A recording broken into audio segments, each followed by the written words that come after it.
childcare system. This includes faith-based, for-profit, and nonprofit programs, which supports parent choice. Early care and education is a complex market and system that's mostly private pay from parent tuition, with many families paying as much as their rent or mortgage. And while Pennsylvania provides income-eligible families with public funding through child care subsidy and state-funded pre-K, there is still a great deal of unmet need for families, and the reimbursement rates do not cover the full cost of care at early learning programs. Child care certification regulations require programs to meet basic health and safety standards to protect Pennsylvania's youngest children. Adult-child interactions and the relationships between teachers and children in the classroom are truly the corner of high-quality care and education. Ratios allow children to be adequately supervised and enable classroom teachers to meet the needs of each child. And this is so the benefits of high-quality care and education and the investments can be fully realized. Does anyone here have experience with a 3-year-old? I know many of you do. And thinking about all the emotions they go through in a day. Now imagine being solely responsible for 10 3-year-olds, all developmentally at a slightly different age. You're helping them learn their letters, use the bathroom, probably still changing some diapers, transitioning to lunch, nap time, outdoors, and on repeat for up to 10 hours a day sometimes. And that's day after day. Personally, as an expectant mom and soon-to-be consumer of childcare, I want my child and all children to be in a safe and nurturing environment where teachers have the capacity, passion, skills, and knowledge to care for and educate them while being well compensated and valued for their professional work. And so when looking for solutions within the regulations, I want to really emphasize it's critical that we make sure we're not making any changes that tie directly to the health, safety, and quality learning in these programs. And where there certainly are areas where regulations can be improved and the system can be strengthened, this will not resolve the sector's most critical challenges. A couple, though, that I want to highlight that I hear from providers often, we hear that the liability insurance costs are unsustainable, and this is a major pressure point that could use immediate attention. And I know, as you know, Octal is in the midst of a regulatory review process, and one of the next steps is going to be public comment, so being able to see, what is proposed and what changes are going to be made. And we hear from providers the desire to see paperwork and reporting burdens reduced and for digital platforms to streamline systems. And something I also want to encourage you to look into locally, what are your local zoning codes for home-based providers? We hear so many stories across Allegheny County, different municipalities there, that zoning codes create barriers to open or maintain a home-based childcare business. And we know this is not isolated to just that county. We know it expands across the state, so I think that's really important to be thinking about some of the local regulations as well. Pennsylvania's childcare regulations do include staff requirements for directors, lead and assistant teachers, and aides. Assistant teachers and aides do not need degrees. Keystone Stars, the state's quality rating system, builds on the licensing standards by emphasizing staff education and program quality. And all licensed programs start at Star 1, and then they can move up in stars voluntarily. And while not required, credential and degree attainment are quality indicators that help program earn points towards higher star levels, with Star 3 and 4 being considered high quality. And this is based on Octal's early childhood career pathway. And here in Pennsylvania, we have multiple ways to support pathways to help early childhood professionals advance their careers, many at low or no cost, and this includes state programs like TEACH, Rising Stars Tuition, or the Professional Development Associations. Here in Southwest PA, we do have a few CTE programs, as well as Trying Together offers a Child Development Associate, or CDA, prep program, and this is really the first step in a career pathway for an early childhood educator. And Carlow University works with many educators across the region to earn their bachelor's degree through their apprenticeship program while they're working in a classroom. So the problem is not the pipeline. There are dedicated people who are passionate about teaching young children, but when at the end of that pipeline you're told the wage is $15.15 an hour, people don't want or truly cannot pursue that path. And so I know that you've all heard many of the stories of the challenges in a field in crisis, of the closed classrooms, of the long waiting lists due to staff, and that the root of this crisis is recruitment and retention of teachers in childcare programs. and families we know cannot afford higher tuition. The state subsidies don't cover the true cost, and teachers are earning poverty wages.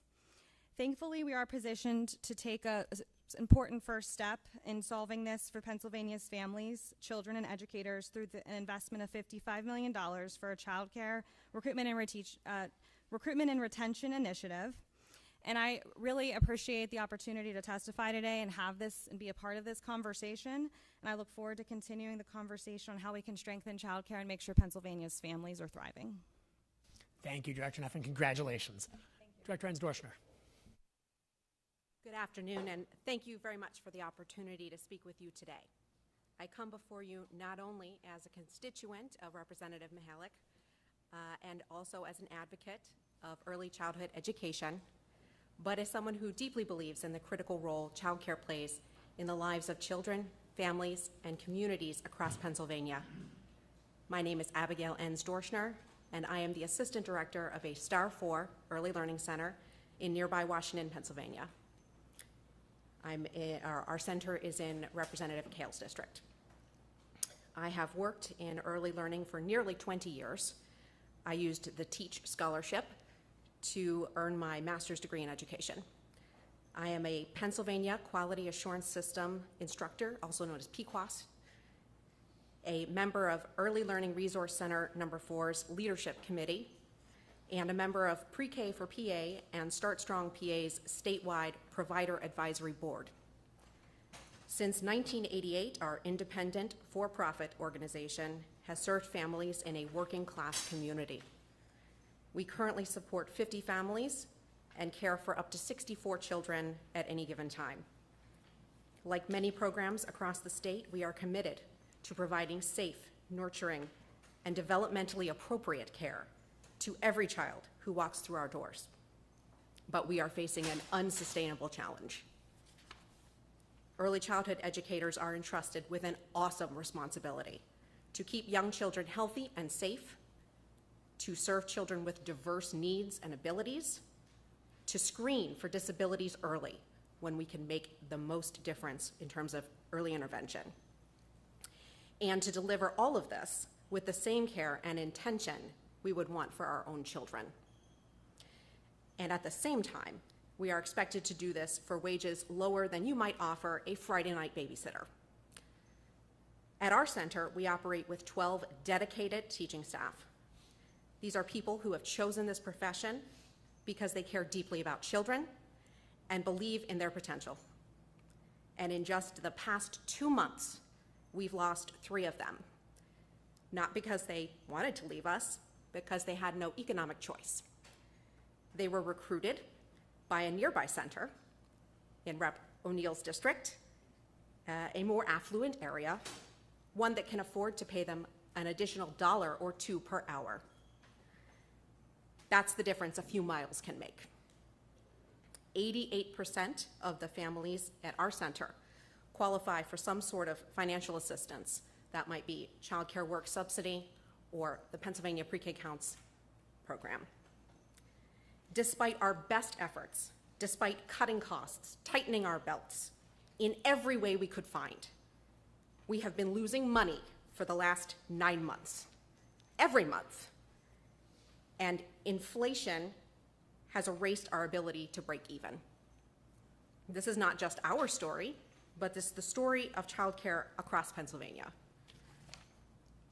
There is a common misconception that we have a pipeline problem in early childhood education, that there just aren't enough people who are interested in doing this work. But our center has applicants. They are well-qualified people, people eager to work in our center. What we don't have is the ability to compensate them appropriately. And we lost an applicant just this past week. We had given her an interview, and she was great. We wanted to hire her. Another center offered her $2 more per hour, and we couldn't come up with our offer. The average wage for staff in our center who aren't in the state-funded Pre-K Counts program is about $17.25 per hour. That's just less than $36,000 a year. Would you feel comfortable leaving, your child in the care of someone making less than that? Would you feel confident that person could stay in that job for a long time, earning that wage, year after year? Also, we are fine with the regulations. They are there to protect the health and safety of our children. While there are certainly rules we might fine-tune, they are not what's holding us back. It's the market, and the market cannot solve this problem on its own. We also face a rising tide of children with more complex care needs. We were incredibly fortunate to benefit from the Rapid Response Team pilot program, an invaluable support, but that program is winding down and is no longer able to take on all but the most extreme challenges that we face. I understand the state has finite resources, but early childhood education is not a typical business. It's a public good. If Pennsylvania cares about its future, if it wants families to thrive, employers to stay open, and children to succeed, then it must do more to support this sector. I do applaud initiatives like the dual enrollment for high school students, but we can't invite the next generation into this field without also ensuring that they can afford to stay in it. The compensation issue is the real challenge before us, and the one that we must find the will to address. Our staff are qualified, experienced, and dedicated. What we need is a commitment at the state level to help us value them accordingly. Thank you. Thank you very much. And in my region, we've lost 5 child care centers since the year started. So thank you for powering through and fighting the good fight, even though it's been a very rough time for you, because it's not easy for anyone, and not everybody's able to power through. So thank you for doing that. I think that's why traveling the state is such a critically important part of this committee, because for reference, $36,000 a year isn't far off the median income for my whole district. And I realize that's a very different income depending on what part of the state that you're in. And we're looking at regulations. One of the things we heard from our Montour County hearing was not that public safety or the safety of children was not the issue. It was the type of thing where they had to rip out all of the landscaping in the parking lot because the department came in and said, no, those flowers could potentially be toxic. This wasn't in the playground, right? This wasn't accessible to children. It was the parking lot. So they just pay all this money to have a landscaper come in and rip out all the landscaping they just put in. Or, they had a swing set that was professionally designed, commercially installed, but because of a technicality, they had to wrap it up in caution tape, so now kids don't have a swing set. So that's the kind of thing we're looking at. Absolutely. We all are all about kids having a safe environment to grow in, but I think we all know there's certain times where trying to follow the letter of the law, you definitely miss out on the spirit of the law, and children miss out on those opportunities. Thank you very much. Director Lausch, you're up. Vice President. But, well, as everybody else has said, I thank you so much, Chairman Rowe and Representative Mihalik, for pulling everybody together, traveling the state to hear from us. I'm very pleased to have this opportunity today. My name is Jessica Lausch. I serve as the Vice President of Youth Development at the YMCA of Greater Pittsburgh. RY operates 26 before and after school programs in schools all across Allegheny and Westmoreland County. We also have 15 summer camps during the summer, and we have 3 full-day early childhood centers that we operate as well, serving hundreds of families in our region. And as you've stated so eloquently, childcare isn't just a service. It's a cornerstone of our economy, and for working parents, access to affordable, dependable childcare is essential for maintaining employment, supporting economic recovery, and ensuring workforce participation. Yet despite the overwhelming demand for this, we are limited in our ability to expand or even meet the current needs that our families have, sometimes due to regulatory and workforce constraints that make it harder to serve more children. We recognize and appreciate the work of OCDEL to modernize these regulations, but as you know, it's been taking a very long time, and there are a lot of things that I think can be done now that could help us immediately. I'd like to highlight a few areas where targeted reform could make a significant difference. And as you mentioned, when you start kindergarten, your need for childcare doesn't necessarily end. And that's where I really want to spend a lot of my time talking about the after-school programs that operate in physical schools and are very different in their needs than a full-day child care center that is serving your toddler for 10 or more hours a day. These are after-school programs that generally operate maybe for 1 or 2 hours in the morning and 2 to 3 hours in the afternoon. We are physically in the cafeterias, in the gyms, at the schools where your children attend. We are doing homework help. They are going outside to the playgrounds, playing in the gym, and then we're doing enrichment activities, things that allow the older children to mentor and help the younger children, doing STEM projects, doing, literacy, and things that just interest the kids and let them be kids in this after-school time. So with that, the regulations, though, that we have are nearly identical to the same regulations that are for a full-day early child care center. So some of our biggest problems for me are staffing challenges, because I'm looking for people who are available and interested in working 3 hours a day from 3 to 6 in the afternoon. And right now, in order to work in that environment, you have to be at least 18 years old and have graduated from high school with a diploma. So this requirement eliminates one of the best populations that I could hire, which are high school students from the same school districts as the families that I'm serving.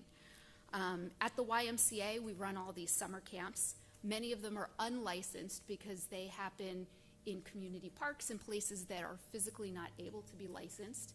And we follow best practices from the American Camping Association, and we hire students as young as 16 years old. We train them really well, and many of these 16 and 17-year-olds are some of the best staff that I've ever worked with. They are full of energy. They are able to connect with the youth in ways that a lot of our other adults aren't. And while they're there, they learn transferable job skills. If you can wrangle a group of 8-year-olds and keep them safe and happy, you can really do anything, is my opinion. And many of our high school students have told us that they've decided to pursue degrees in education and special education because of their work with the YMCA. Other states, including New York, New Jersey, Maryland, West Virginia, and Delaware, already allow high school students to work as supervised aides. So again, they would never be without another qualified person supervising their work, but they're able to count in ratio and work directly with the youth in that way. If we could do that as well, it would give us more staff, shorter wait lists, and potentially more pipelines for future teachers. Another barrier I have in hiring staff for a 3-hour job per day is that you're required to either have the degree or have at least 2,500 hours of experience working directly with kids.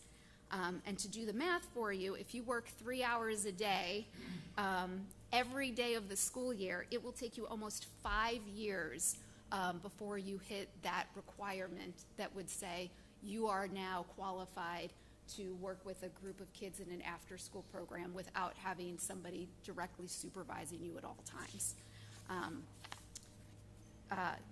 When we go to hiring our directors, I think the qualifications that are required for somebody who is a director of an after-school program is very different than the qualities you're looking for in a director for an early childhood program. I like to give a story. One of my best staff members has a bachelor's degree in marketing. He has been a coach all his life. He's been a camp counselor. He really realized he loves working with kids, but his degree is in marketing. So he came, he worked with us, he has a lot of experience, and he went through the Pennsylvania school-age credential program. And that did allow him to get more college credits, but he's still 8 college credits short, and it cannot be recognized as a director under the current rules. He's the best person for this job. He's not who I would hire to run an early child care center, but for an after-school program and a summer camp, he's the right guy for the job, but he doesn't fulfill the narrow credentialing box. Also, talking about ratios and facilities, The current ratio is 1 to 12 or 1 to 15 for a school-age child, and it can be very restrictive. Many of our kids are in schools where they're used to being in a ratio of 1 to 25 or sometimes even more.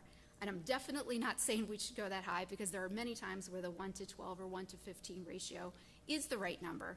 But looking for a little bit of flexibility and really understanding that some of our older students need some more flexibility as well. Older students aren't allowed to walk right outside a room and get a sip of water from the water fountain by themselves or use the bathroom. They have to be escorted with a whole group of people and be supervised the entire time, which is totally different from what they're allowed to do during their school day. Similarly, as you said, the playground rules are often different, and they'll prevent us from using a playground that is safe for the kids to use till 3 o'clock, but come 3 o'clock, we're not unable to use the playground because it didn't meet some of the specifications. And then there's even the small hurdles that I've heard talked about too, like requiring wet signatures on every document, and duplicating fire safety paperwork that's already on file can consume money and time that could be better spent developing enriching programs for our kids. So in conclusion, as we've said, we see how childcare supports this workforce. And when we can't accept children into our program because of unworkable staffing rules, outdated ratios, or facility red tape, families lose these opportunities and employers lose workers. Safety and quality are non-negotiable, but with thoughtful regulatory reform, staffing flexibility, and reliable timely funding, we can both meet the growing demand for childcare and strengthen the Pennsylvania workforce. On behalf of the YMCA of Greater Pittsburgh, I thank you for your time and for your consideration for these changes. Thank you very much, Vice President Lausch. It's reminiscent of another person we heard from who she was trying to promote one of her staffers who had worked at the facility for 17 years. This woman had worked at the facility but was not eligible to be the director. But somebody could walk in off the street having never worked there with the right qualifications, and they could be the director, right? But you work with kids for 17 years and you aren't eligible to be the director. These are the types of things that we're trying to hammer out. So thank you very much, all of you. That was fantastic information. We're going to turn it over to the members for questions now. Members might have questions for you guys individually. Feel free to chime in if you've got something to add. You're not obligated to answer every question, but we're definitely here to learn from you, so feel free to chime in. We're going to start things off with Chairman Jamie Barton. Thank you, Chairman Rowe, and thank you all. Thank you for your testimony. And I got a chance to speak with some of you right before just to say hello. And moreover, thank you for your ministry. I think what you do is somebody said that child care is not just a service. It's not. It's truly a ministry. It's our most precious resource, isn't it? I might get your name last. Is it Enz Doshner, Miss Enz Doshner? Did I get it close? Very close. Okay. One of your comments you mentioned was we don't need less regulation. And I just want to ask you to think about that for a little bit in a more broader sense. And so let me preface that with your voices have all been heard on the frustration, on the difficulty of doing the ministry that we spoke of. But if we think of regulation in a broader sense, electricity bills,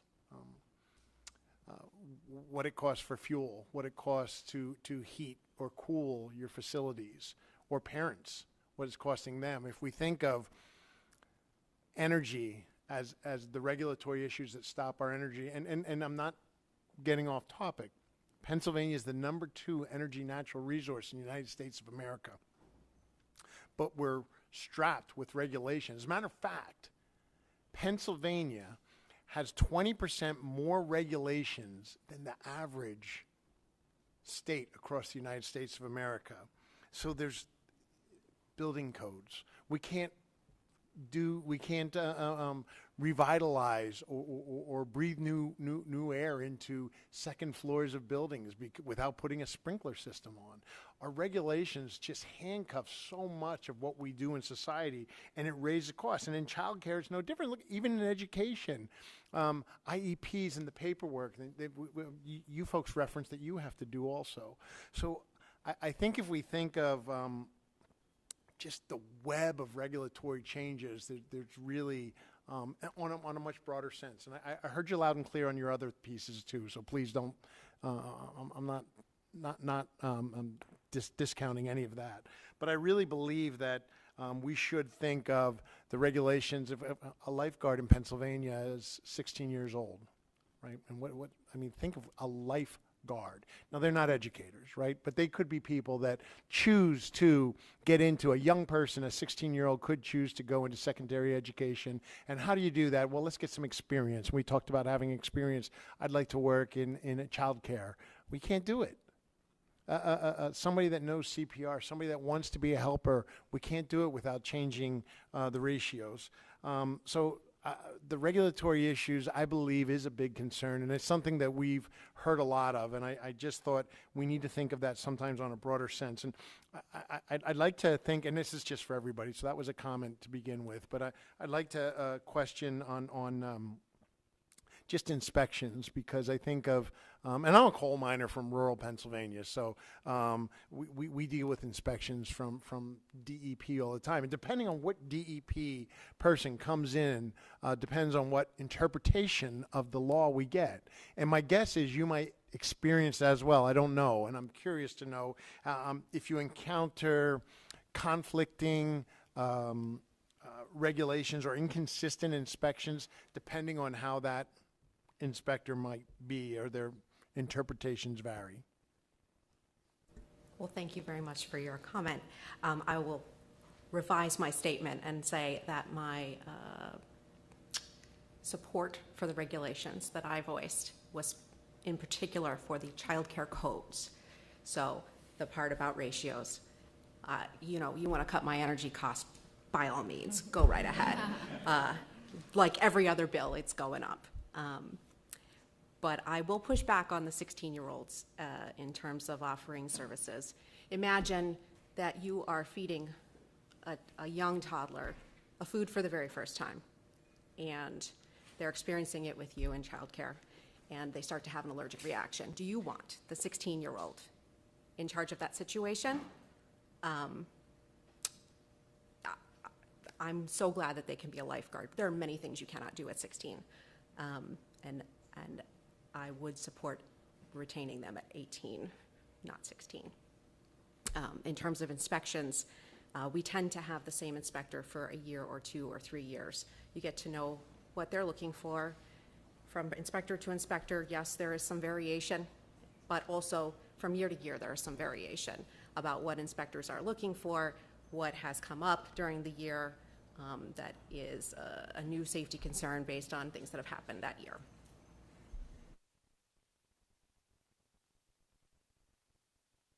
Thank you all. Representative Hogan.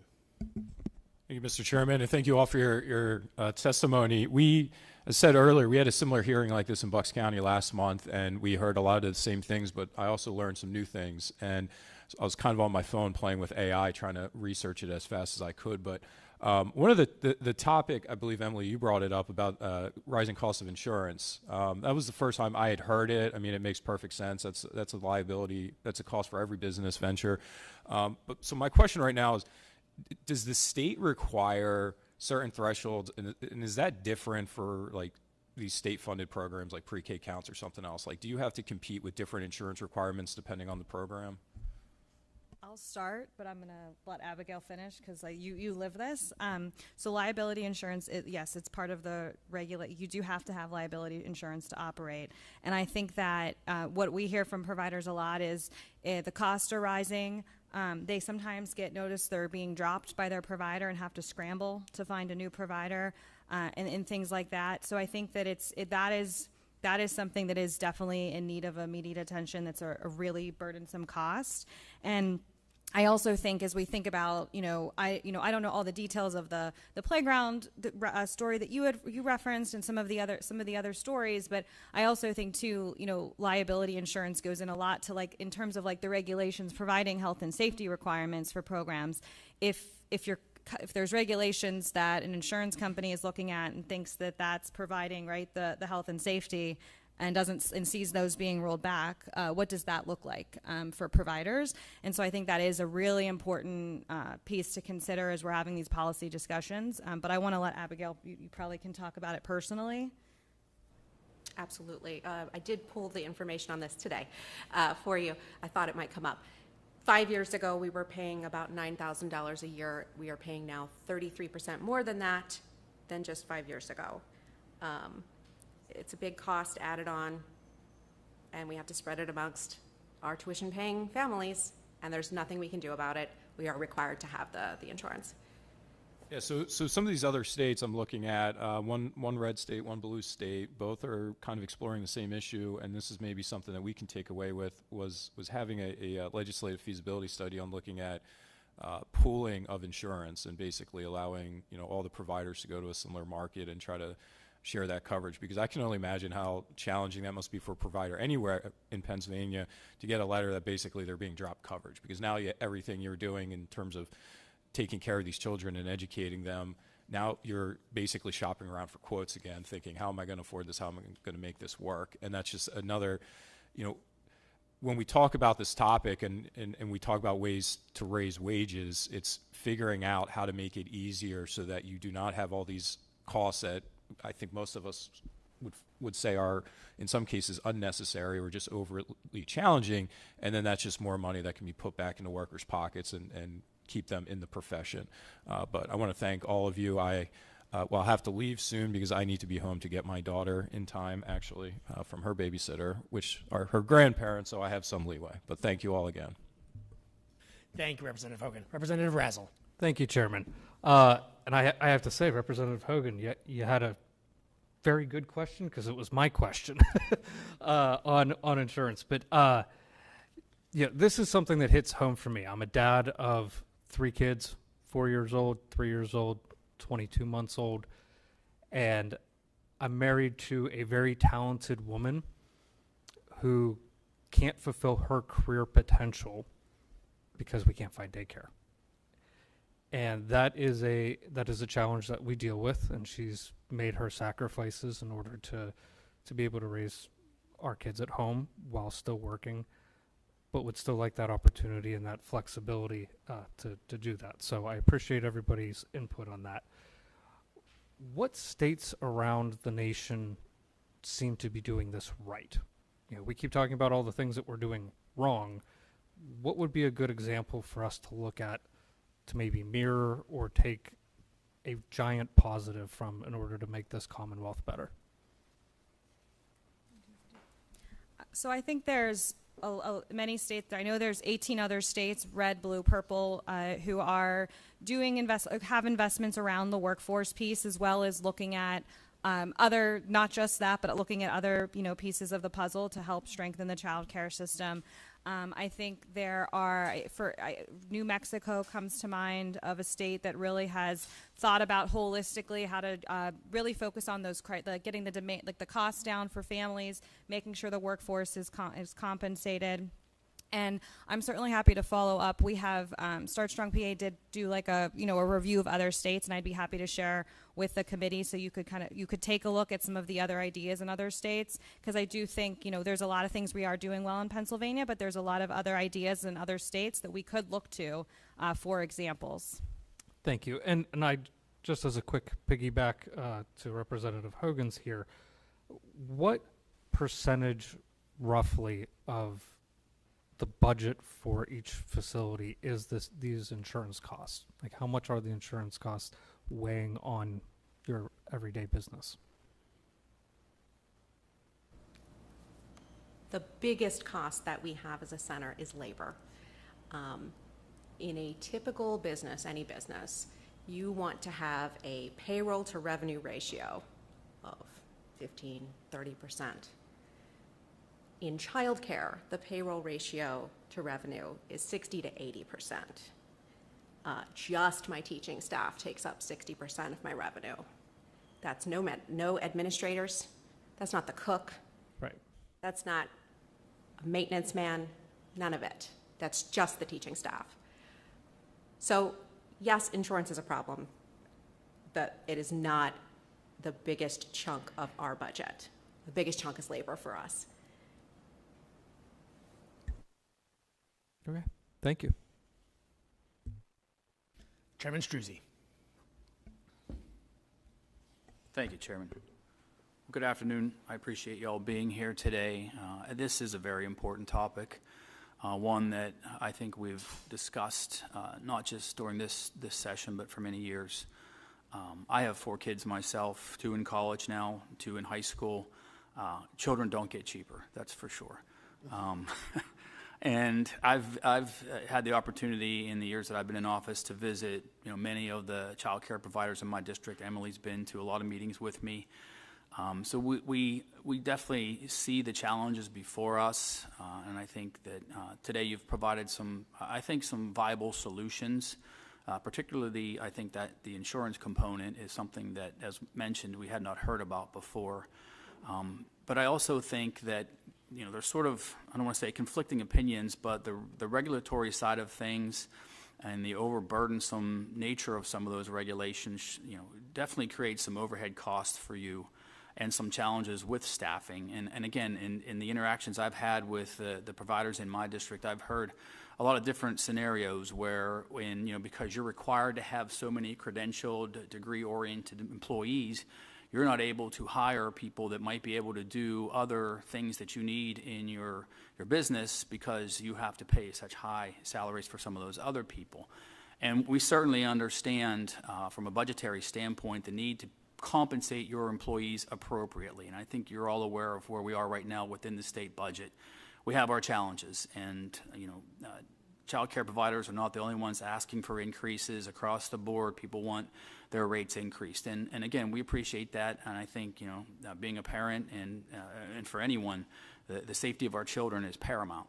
And so we want to make sure that we have the right people in place. But getting to that, is there a process that you go through with Department of Human Services where you could perhaps have a waiver or an exception to some of these rules wherein, you need some people to do something part-time or, in addition to what your regular staff are doing, or if you could just hire someone, as was stated, for a few hours a week? Is there any flexibility as far as a waiver process within the Department of Human Services?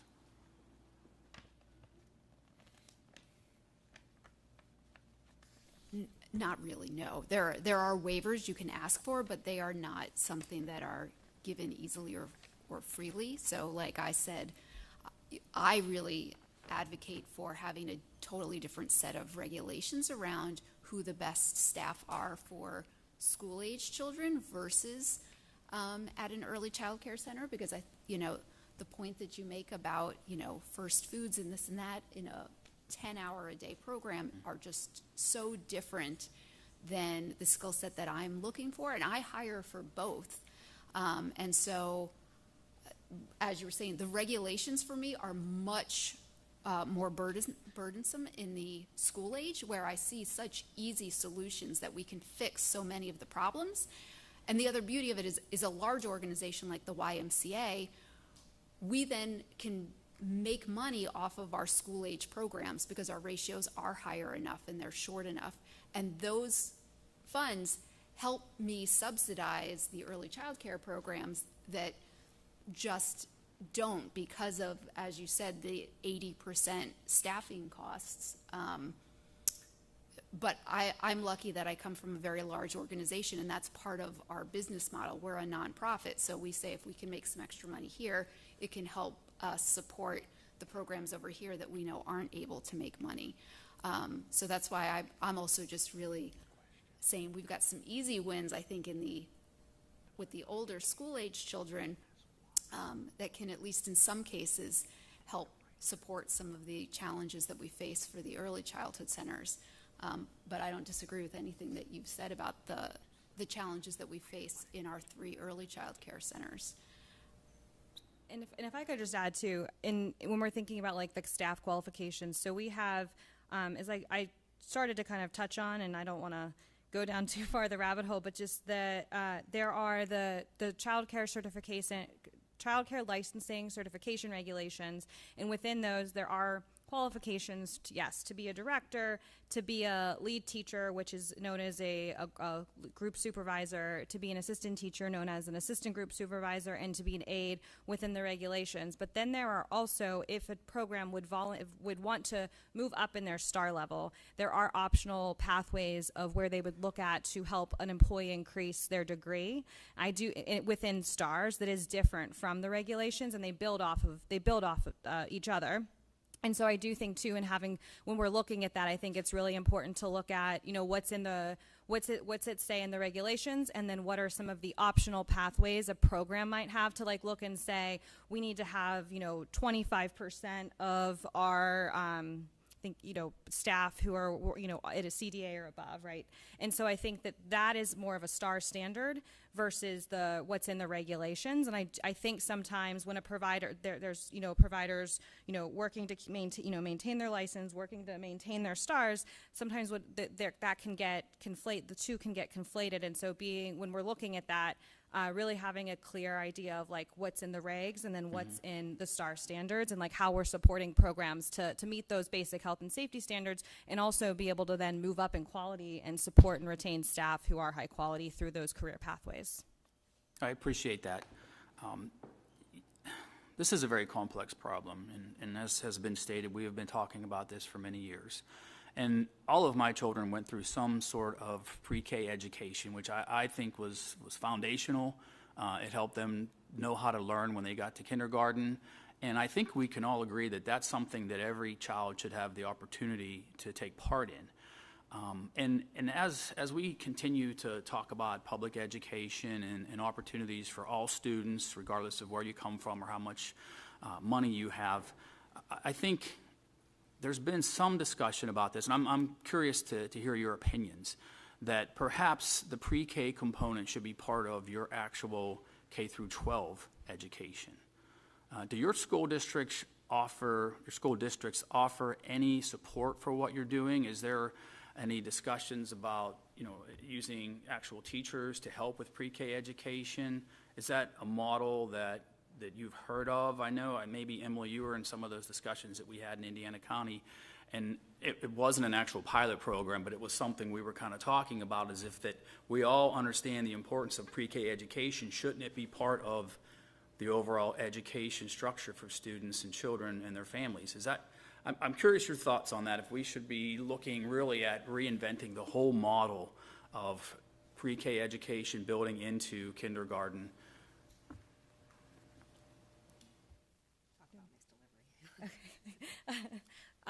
So I think it's, if we're thinking about our public pre-K program, like Pre-K Counts, that I know you've visited, and some of the programs in your district that Abigail has in her district. So Pre-K Counts can operate in any high-quality STAR 3 or 4 program. It can also operate, many school districts have contracts as well.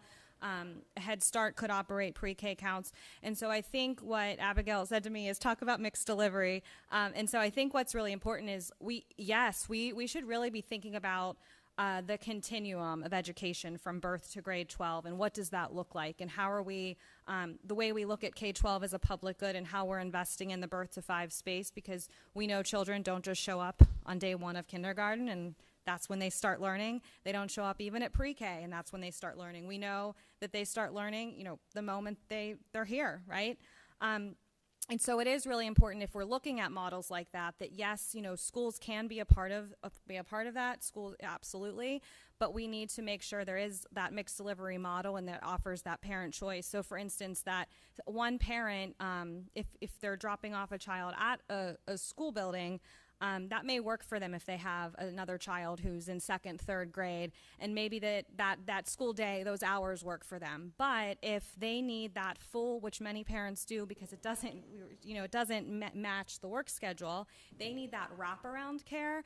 That's where a child care program comes in. So, when Abigail's program is offering that Pre-K Counts, those parents might drop off that child before the Pre-K Counts day starts and have that wraparound care. So I certainly think we want to talk about all those options and how we can really think about, pre-K and how it's part of that system. But we have to also think about the birth to 3 as well, because oftentimes, losing pre-K could put a lot of community-based childcare programs out of business if it would all go to the school. So it's just really important that we can absolutely think about that as an approach, but also keeping in mind that it really has to be a birth to like grade 12.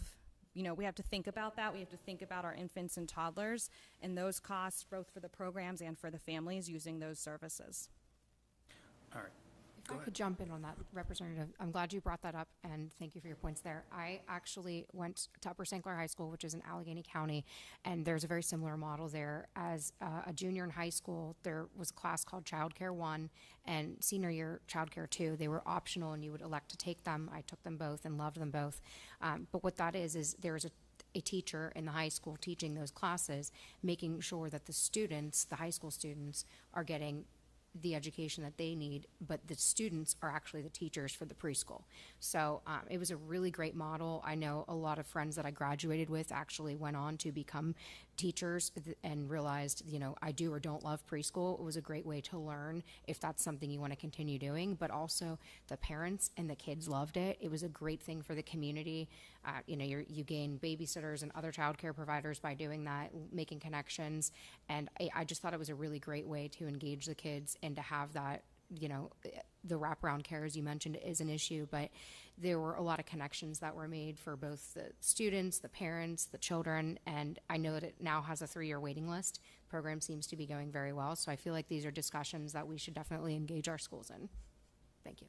All right, well, I think I've taken enough time, Mr. Chairman, so thank you for that, and thank you to Representative Mihalik for hosting this hearing. Thank you all for being here. Representative Gatos. Thank you, Mr. Chair. You know, first of all, I want to thank all of you for being here. I can't think of a more important topic than talk about all these childcare challenges that so many of my friends have, but yet it's such an important part of raising children and making them to be into good adults.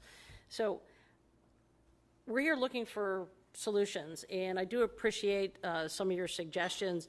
And we talked a little bit about insurance, but we talked about that in the realm of liability insurance and business insurance.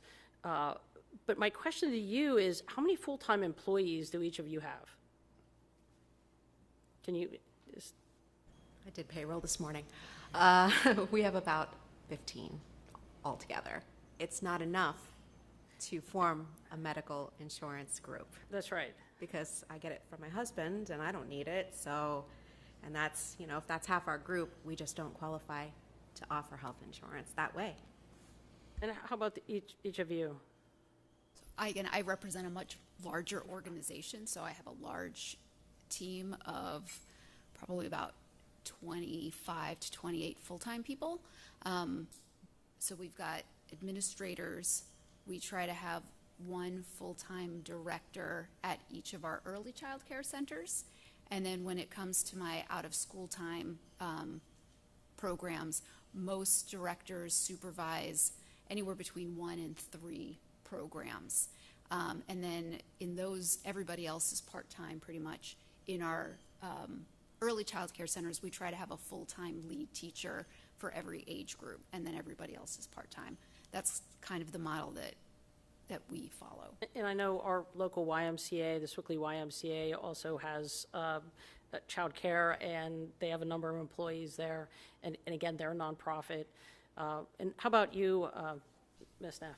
So our organization is more of an intermediary, so we don't offer any direct programs to parents and families, like in terms of childcare. We really support the professionals. So we offer professional development, like through But you're a the nonprofit, CDA, but correct? we're a nonprofit. Yes, and there are about we have 60 employees, and so we have a third of that is doing a lot of that quality work and supporting coaching, mentoring, and professional growth opportunities to really make sure that there's high quality and parents are receiving that. We also do a lot of community resources for families. So when you talk about the cost of workforce, that, when you talk about insurance as separately, you said that that's not a big portion, but when you add the health insurance in there, it's insurance in general, both liability, and workforce, it's providing health care. And so I think I've introduced legislation to allow association health plans to enable, again, what Representative Hogan had mentioned from the liability standpoint, but to allow organizations to pool. And it affects not just small businesses who are in the same quandary, since the Affordable Care Act came out and actually prohibited small entities to pool as well as nonprofits. It's really has been a real struggle for a lot of nonprofits. And so I highly suggest that, you know, we work towards allowing the healthcare and small organizations to pool. So the bill that I have is allowing association health plans again, which almost 30 some states already allow that to happen. I would certainly advocate for that as a way to perhaps cut costs, is to be able to now enable you to pool. But these are all part of the solutions I think that we're looking at to Representative Barton's point too, energy, healthcare, everything that we can help you do from the back end as a way to help you save costs, as opposed to just simply being a problem of we can't pay people enough. We would love to pay people more. There's no doubt about that. I think that, you know, the challenges comes is that who is going to pay for that, and the people who end up paying for it are also struggling in so many different ways. So I think pooling, whether it be insurance or other things, for a lot of these organizations would certainly be a solution. But thank you for being here and coming up with some of these solutions that we're discussing today, because I think these policy hearings, as Representative Rowe said, is that we're trying to bring these to the community so that people in the community can attend these and not have to go to Harrisburg, and also reach out to us so that we are accessible and come up with these solutions. Because I think that we rely on the community to come up with solutions, and there's nothing better than to have these dialogues. So thank you for being here. Thank you, Representative Gatos. Whip O'Neill. Thank you, Chairman Rowe. So let's start, Commissioner Janis, you had mentioned the feasibility study that the county did. You know, my question, especially being here in Washington County, and I'm pretty sure I know exactly which center you went to read at, by the way, but what is on the commissioner's plate to address this issue, and quite frankly, how can we at the state level help? I very much appreciate you asking that, Representative. Thank you. So the feasibility study said what I mentioned before. There's a deficiency of 3,000 children, and there are more children than there are child care providers. And we have since, that center has closed, by the way, I'm not sure if you knew that, and we've since lost a few more in our very own downtown Washington. So it's the problem is not getting any better. But I appreciate you asking that. And the commissioners right now are working on doing multiple things, one of which I mentioned earlier. We're fortunate enough that we do have some private providers who have the background and the skill and the finances to be able to put forth the effort and what it takes to have a small business and to open a private center in some of those rural areas. So we're in active communications with, I can't say who, but a couple of providers at the moment who are going to put some centers in some of the more rural areas. We're looking at locations, and they're going to work collectively with the county on that. So that is one thing that I'm very grateful for, but not every county, and I'm sure you guys can understand, has that capability. So we are very lucky in that. But the other thing the report said, and this would be where the state comes in, is kind of what we touched on before, which is an issue in every industry, is the competitive pay, the wage. Their teachers are leaving, as she mentioned earlier, for $1 more an hour or 50 cents even. It's just a simple math game. The numbers aren't there, and we need as much help as we can to make sure that these wages are competitive. I own a restaurant, and I can tell you, in the Pittsburgh airport, and we're a small business. We have maybe 10 employees. The healthcare is a similar issue for us as well. But people are leaving us to go to Jimmy John's and Chick-fil-A for $2 more. We're not Jimmy John's or Chick-fil-A. We cannot do that. So it's the same thing in the child care industry. So any help the state can give with wages is a huge deficiency all across. Thank you. Great, thank you. And so I've met with Emily countless times, and she knows me to be pretty direct. And here's, regardless of what the reason is, whether it's regulation, whether it's pipeline, whether it's compensation, whether it's rising electricity bills, whether it's, you know, affordability for actual consumers. The message that I hear, at least, I don't want to speak for my colleagues, but the message that I hear, and quite honestly, to Representative Struzzi's point, you know, I think I've been meeting with Emily literally every year I've been in office for the past 7.5 years. And the issues back when we first started were very similar to the issues we're talking about today. So ultimately, the message I hear is the system is broken. So I'm going to give you your magic wand here for a second, and really whoever wants to tackle this. But if you had the magic wand and you can just design the system the way you believe it would operate effectively, what would you do? You're not going to like it.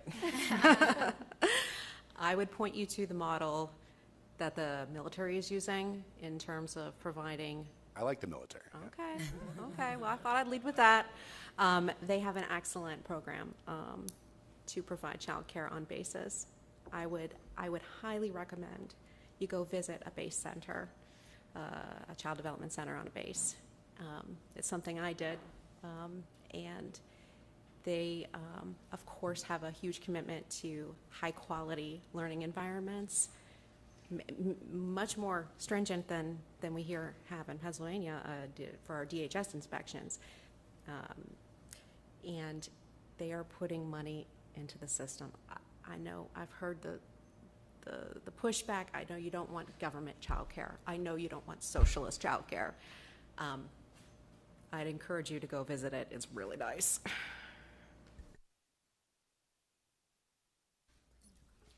I mean, you might know what I'm going to say, but I really think when we think about this workforce, these are educators, and oftentimes I think some public perception is that they're just babysitters. They're just babysitting. I know that's not the perception here. But I think that, you know, when they're compensated, you know, on average $29,000 a year, and you compare that to a kindergarten salary, and they're doing the same job as a kindergarten teacher. There's learning standards. They're taking professional development, and it's the time where the brain is most rapidly developing in a child. So it doesn't add up, right? And so I think if we're thinking about the broken system, it's finding ways where the educators are compensated like their K-12 counterparts. And it's finding ways to make sure that we have a thriving quality workforce, because that is really, truly, that is the cornerstone of high quality. That is those interactions is what makes the difference in a child's life. So it's really, if we're thinking about the system, it's thinking about how do we compensate educators in a way that is fair and worthy of the work that they do, that looks like the educators in the K-12 sector. Yeah, and I'll just say I agree with all that too. I have all the same stories of losing folks to everything from a Target to a different child care center that is charging their families more and therefore paying their staff more as well. So, you know, it is the math that it's the problem that we've all spoken about of, in order to pay people to do a very important job, the salary that they deserve, it automatically prices out almost all of our families, because there's just too big of a divide when you look at, like she was saying, 60 to 80% of our costs come to those fees that we're paying our staff, and they're not enough as it is. But then, like I said, I think there are also other things that we can do, as I've been advocating for as well, right, in looking at who we hire and how we pay them, especially in older programs.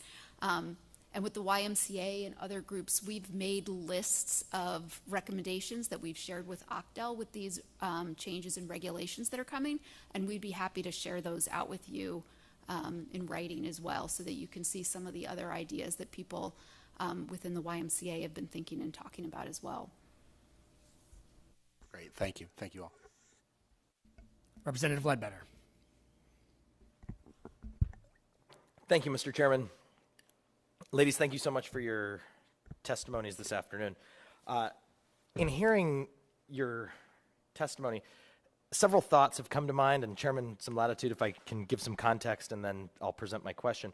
Rural child care is very different than child care in wealthy suburbs of population-dense MCAs, some of which you have spoken to.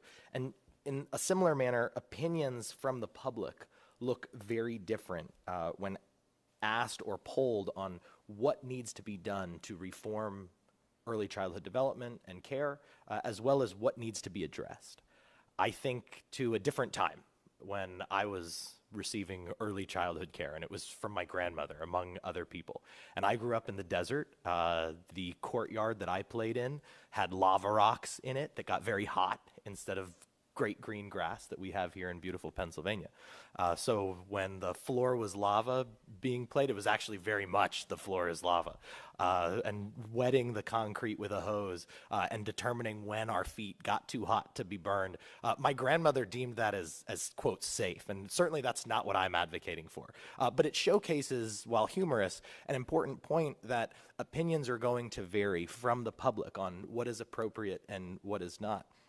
Just in the testimony that the four of you provided this afternoon, and in the written documentation before us, we have the root of the crisis being recruitment. We have the compensation being the real challenge before us. Thoughtful regulatory reform and staffing flexibility being a driving issue. And then, Commissioner Janus, you spoke to the nuances to the way that the local community then interacts. And rather than picking which is right and which is wrong, I think what can be elevated from this is that even within the panel that you comprised of this afternoon, we see that that opinion varies. And that opinion varies based on the perspectives and the stakeholders that you all are polling. And that's something that I value. I know that's something that my colleagues in the legislature value.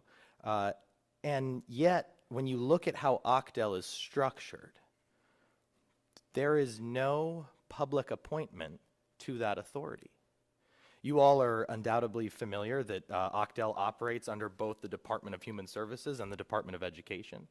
And we, as a Commonwealth, understand the value of public input. The Pennsylvania Utility Commission consists of public appointees. DCNR's ATV Advisory Committee, as ridiculous as that may sound, holds 7 public members that offer public appointment into how those regulations around ATVs are structured. And of course, the Pennsylvania Gaming Control Board consists of public appointed members, resulting in a reality where the public of our Commonwealth, the constituents here in Pennsylvania, have more input on how a casino is ran than on how our child care facilities operate and are regulated. And so with that in mind, my question to you all is, would you support reform where the public input for Ocdel is permanent and through appointment, rather than through the temporary window that we're in now, currently, through their regulatory reform process that, while well-intended, is temporary in nature? Would you support public appointments to Ocdel, so that way the same authority and feedback demonstrated here this afternoon and exercised across the Commonwealth in other capacities is also able to translate into how we care for our future generation?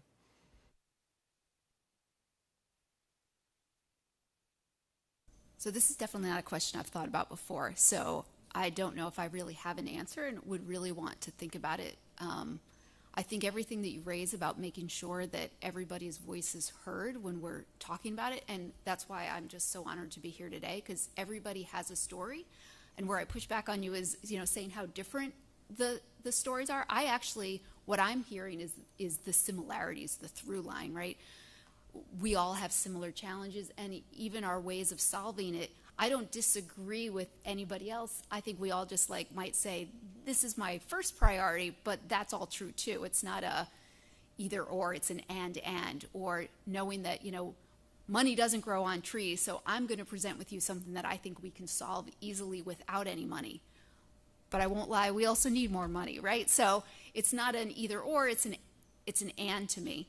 And so my concern would be making a decision without knowing everything and making it become too political in that position.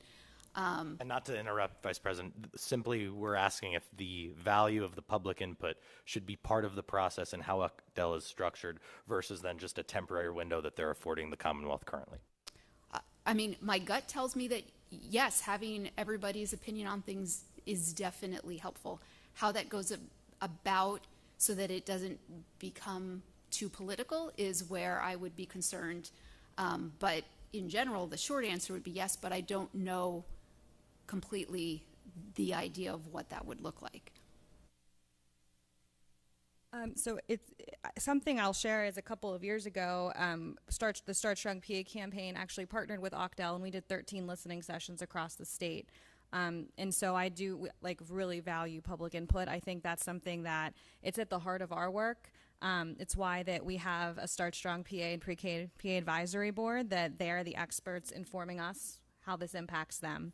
I think something your comment made me think of too is, I'm blanking on the bill number right now, but Senator Stefano and Culver's bill on the workforce, there's a Child Care Workforce Commission in the Senate to form a workforce commission that would actually look at workforce data on childcare and help us make more decisions, because I think oftentimes we don't always have the best data on the workforce.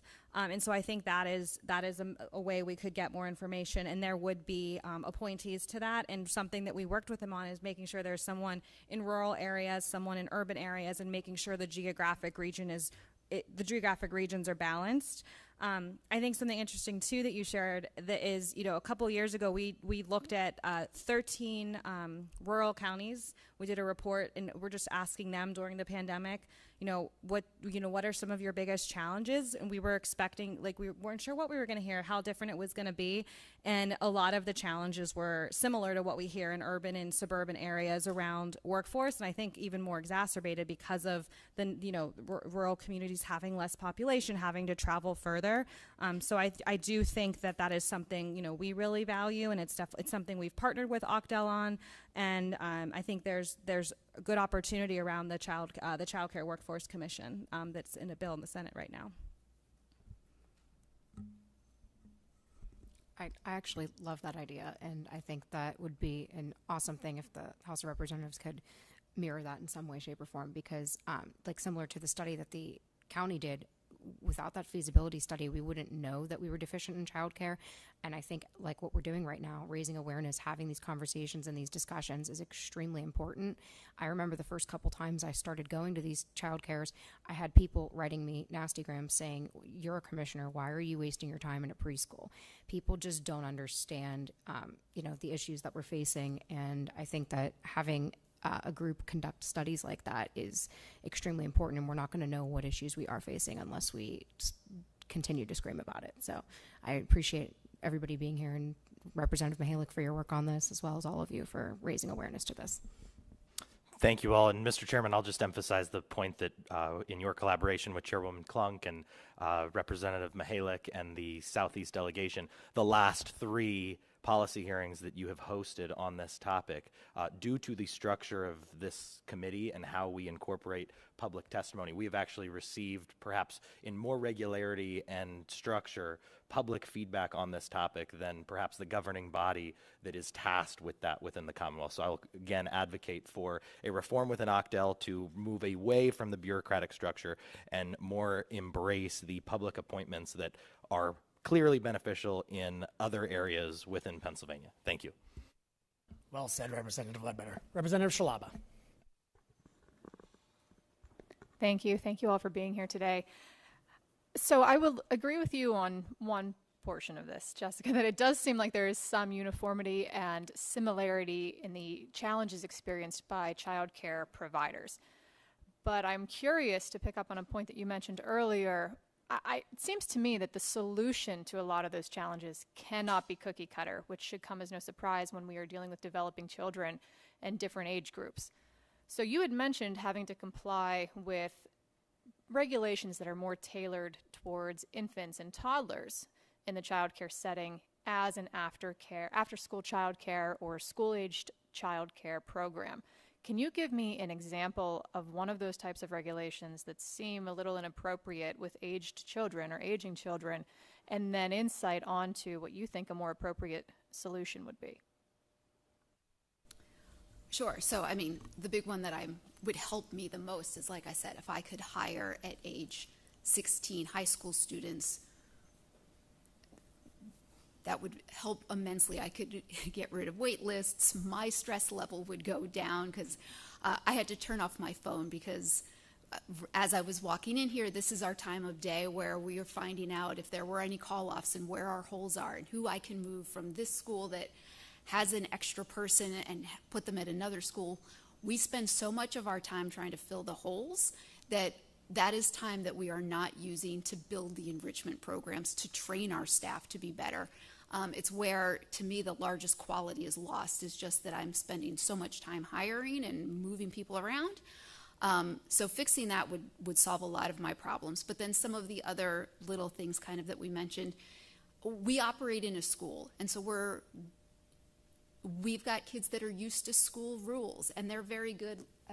One of my examples is we're in a gym or cafeteria, and 9 times out of 10, the bathroom is literally right out a double door, just like this one. And we have a ratio of 12-1. And so if I've got 24 kids in this room and 2 staff members, and a kid has to go to the bathroom, I have to take my 12 kids that I have in my ratio, and we all have to go across the hallway to go to the bathroom instead of letting an 8-year-old, a 10-year-old, a 12-year-old just walk to the bathroom and come on back.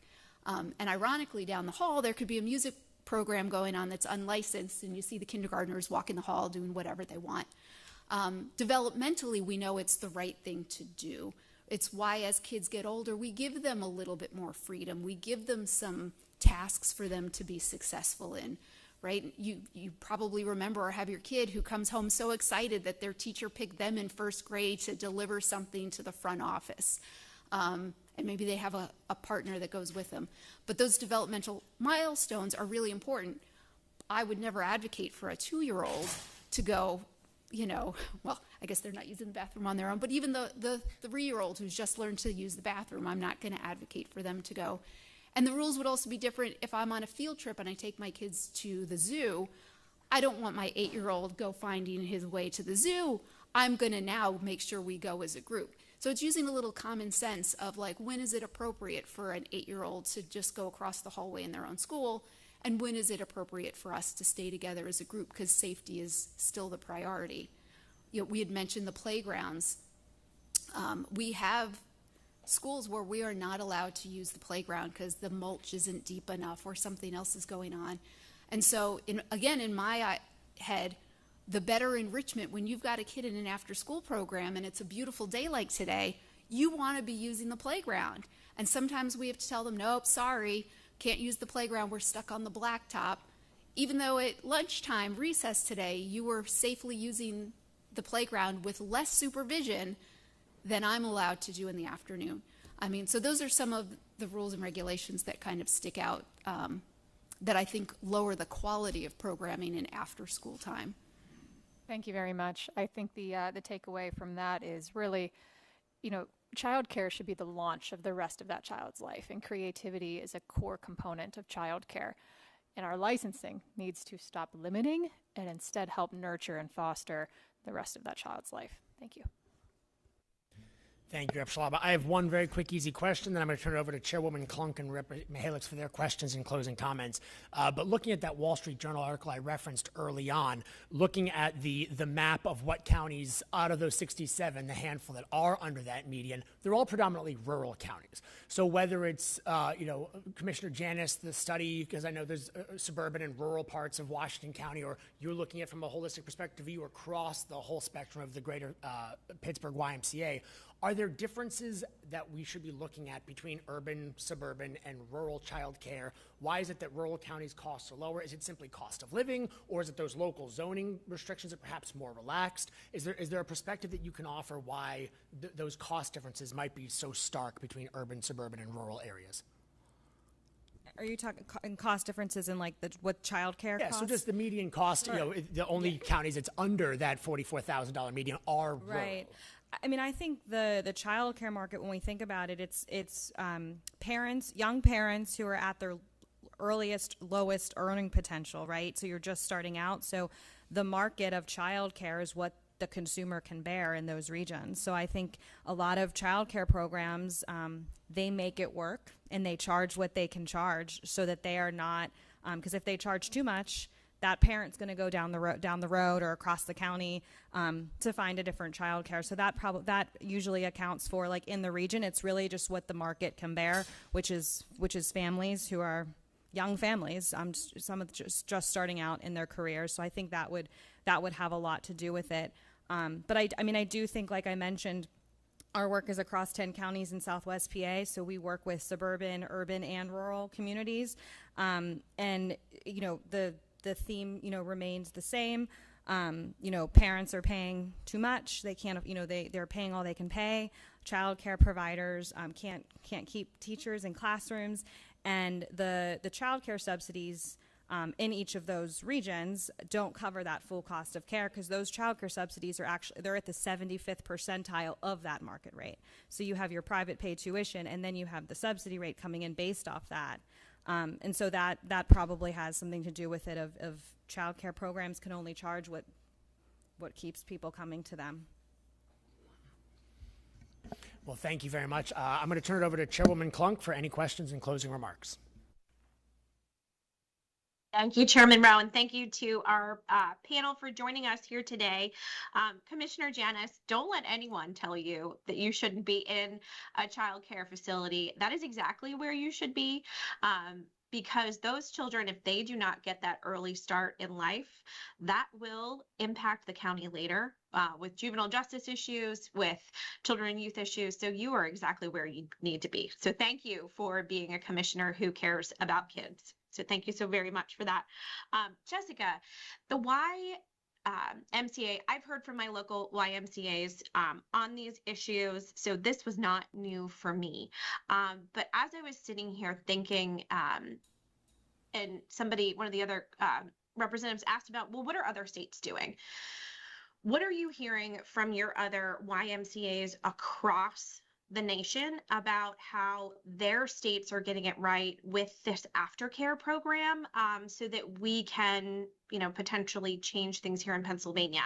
How are they threading that needle, ensuring safety, but also ensuring that our children can thrive and have those opportunities to be kids? Thank you for asking that. That's a wonderful question, of which I don't have a good answer, but I would really like some time to go back and get one for you.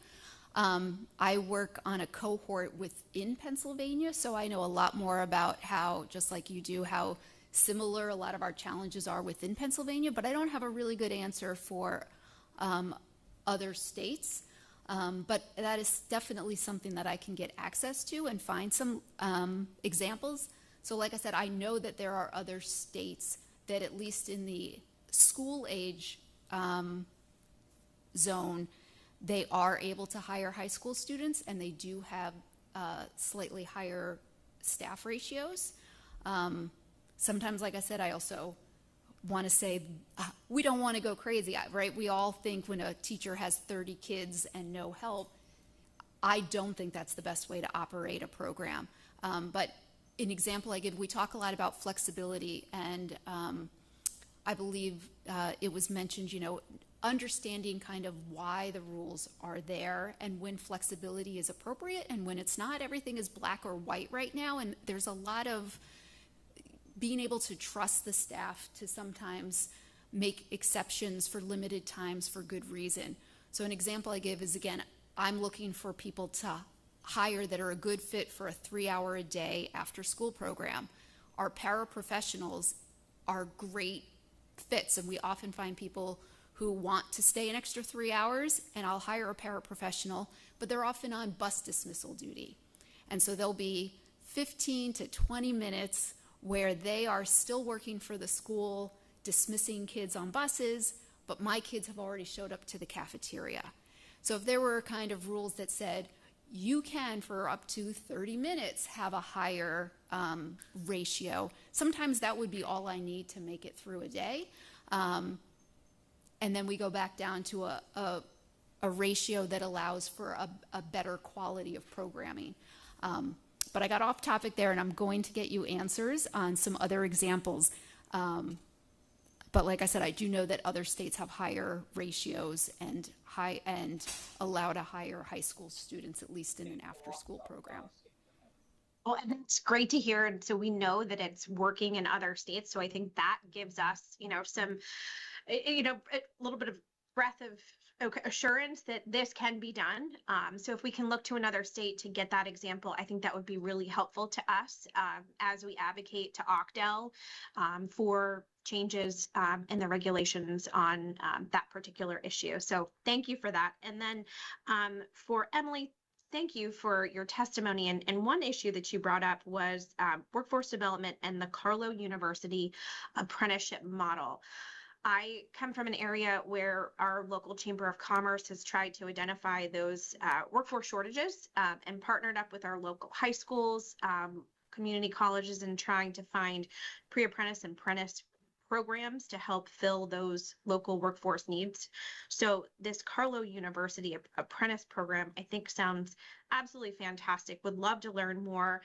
So if you can please, I know you have contacts with the committee, if you can get us some more information on that, I think that would be helpful to us, especially with Representative Hogan and Representative Shelby Labs with their dual enrollment program bill that they have, and figuring out how maybe an apprentice model might be able to fit into that, or potentially another bill on a pre-apprentice and apprentices in this area. So thank you. Yep, happy to do that.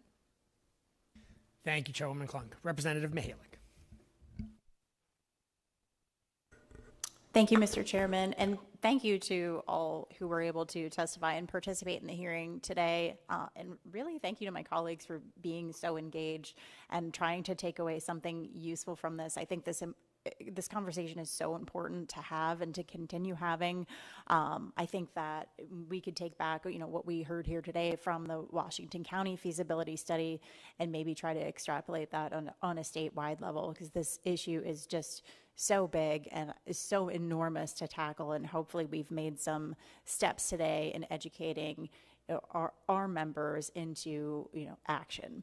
I think that, going back to Representative Ledbetter's comments earlier about the lava rocks and everything, and obviously, we don't want to get back there to the Flintstone times, even though I know I'm older than you, but we have complicated things, right? We're all constantly passing, new laws, new regulations. We need to find a way to uncomplicate this situation. We need to find a way to fund it, and we need to find a way to ultimately fix it, because it is broken, and it's not just childcare. It's all the stuff that I talked about at the outset of the hearing, where this is really a huge economic issue. This is costing just, the Commonwealth of Pennsylvania billions of dollars. I don't know what it's costing the entire country, but I know that these issues are not unique to Pennsylvania. Families are facing these issues all across the country, and we're probably losing a lot more than just the $2 billion that we're losing here in Pennsylvania. So don't make fun of it, but this is helpful for me to think in terms of, okay, what am I doing? People come to us with all sorts of problems, and it helps for me to just create a big picture. What am I trying to fix here? So here's my tree, and I'm not an artist. I'm a state representative with no art training, but the economy is the tree. And to have a strong economy, you've got to have natural resources. You've got to have entrepreneurship. You've got to have capital. And you've got to have labor, and that is one of the pillars of having a strong economy.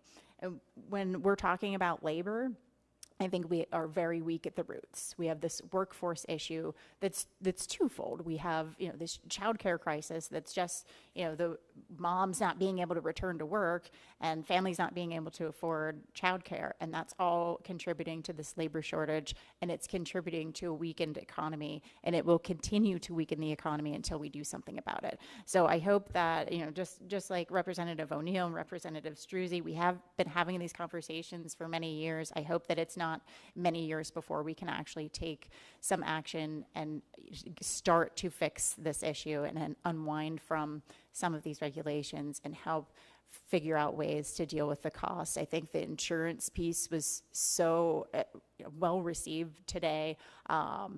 We all know sitting up here, what we're paying our district office staff, and it seems to be kind of similar to, what they're making in the childcare space. But the difference is you get benefits. So without benefits and this low pay, I don't know how you're going to come out of this. I don't know how you're going to recruit and retain. They could go make a few more dollars an hour down the street, yes.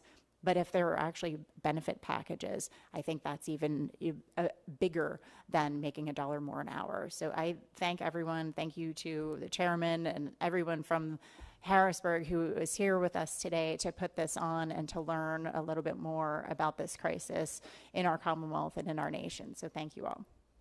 Thank you, Representative Mihalik, and thank you very much for hosting us today. I want to thank again all the members for making the trip, for your thoughtful input, and most importantly, I want to thank our testifiers for coming to us today to really make it personal, some of these policies that we're talking about. In Harrisburg, we tend to get stuck in the abstract sometimes, but that's why hearings like this are so important, to hear those personal stories, how they're impacting parents, children, providers, the workforce, the economy. It all ties together. It's important to note that we're not just checking boxes with this. Our goal is to continue to have these conversations, to continue to come back to the issues until we can actually start to make a meaningful, practical difference to make the lives of the providers, the lives of the parents, and the lives of the children better. I want to say to anybody who's watching on the live stream, this was definitely one of those issues that when we started off the first one in this series, we did not realize exactly how big of an issue we were unearthing. And we have had dozens of folks reach out via social media or emails to my district office. I actually just got this one this week from a woman up in the Northeast, not even a constituent, who said she had been following our policy hearings. She was grateful for what we're doing. She's a child care provider and says that this is one of the biggest challenges for her community. So if you're watching, if you are dealing with these same challenges, if you have other stories to tell, please share them with us. Please come to us so by hearing your stories, we can make a bigger difference for you all in Harrisburg. So thank you all. We're going to continue this conversation going forward. Thank you again, members. Thank you, testifiers. Have a wonderful day. Until then, this hearing is adjourned.